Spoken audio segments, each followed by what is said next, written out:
This week I want to talk to you about a specific kind of mother. Not the Hallmark version, though she deserves that card too. I'm talking about the mother who is right now managing her own career while also managing her aging parents' doctor's appointments, who is still helping an adult child who hasn't quite landed yet with a car payment here, a month of rent there, who lies awake some nights wondering, if I keep giving to everyone around me, what's actually left for me? She's in what we call the sandwich generation, and she's one of the most financially vulnerable people I meet, not because she made bad decisions, but because she made the most human ones. I'm Jose Martin with Lifecraft Wealth Management, and this episode is for her.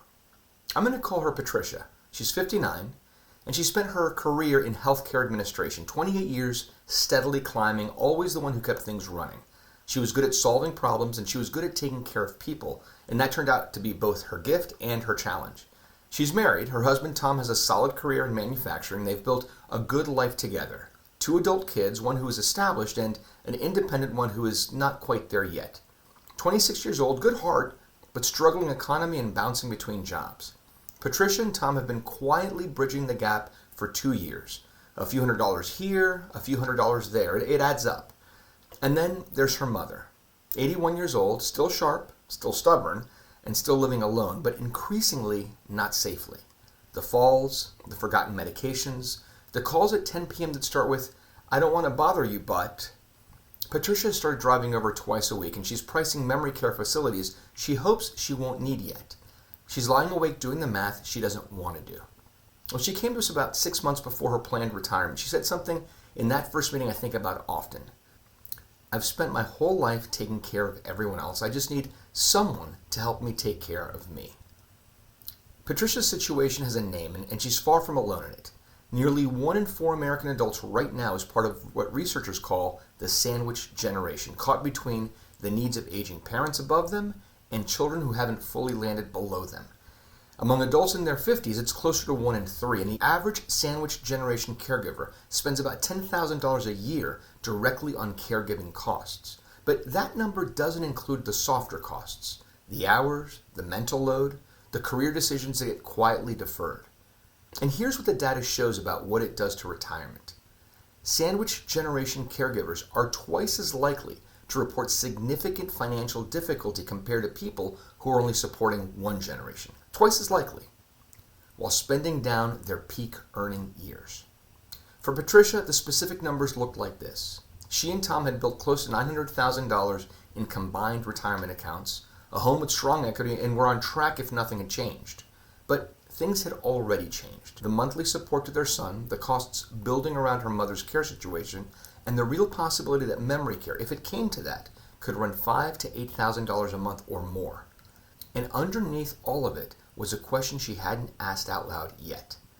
Who is paying for Patricia's retirement if Patricia keeps paying for everyone else's life?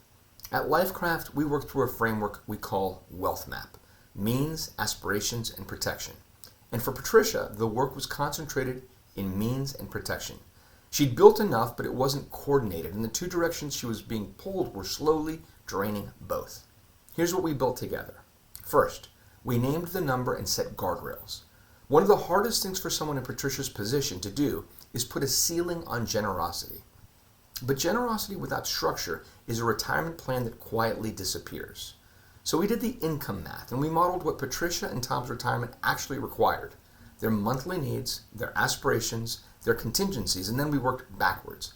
What could they responsibly give to their son each month without compromising their own security? What was the number? Well, we named it and we put it in writing. That conversation, the one where we defined the limit, was one of the most relieving ones we've had, because Patricia didn't stop giving. She just stopped giving without knowing the cost. Second, we built a parent care contingency.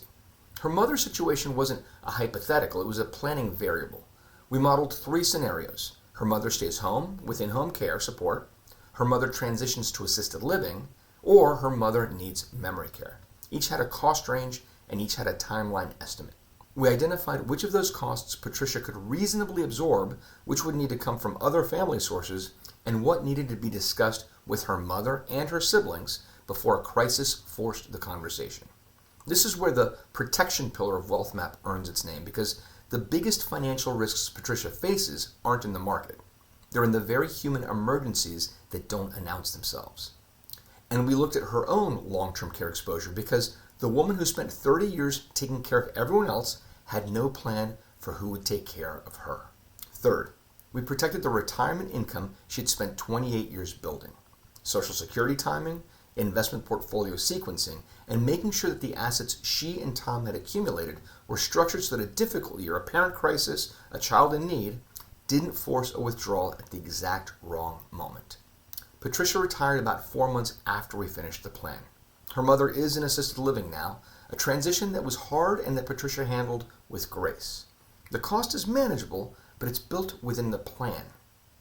Her son got a job he's actually excited about, and Patricia and Tom are still there for him, but within guardrails. The monthly support has a number, it has a sunset, and he knows it. And Patricia is, for the first time in a long time, sleeping through the night. She sent me a note a few months into retirement. She said, "I finally stopped being everyone else's plan and started being my own." And that's the whole thing right there.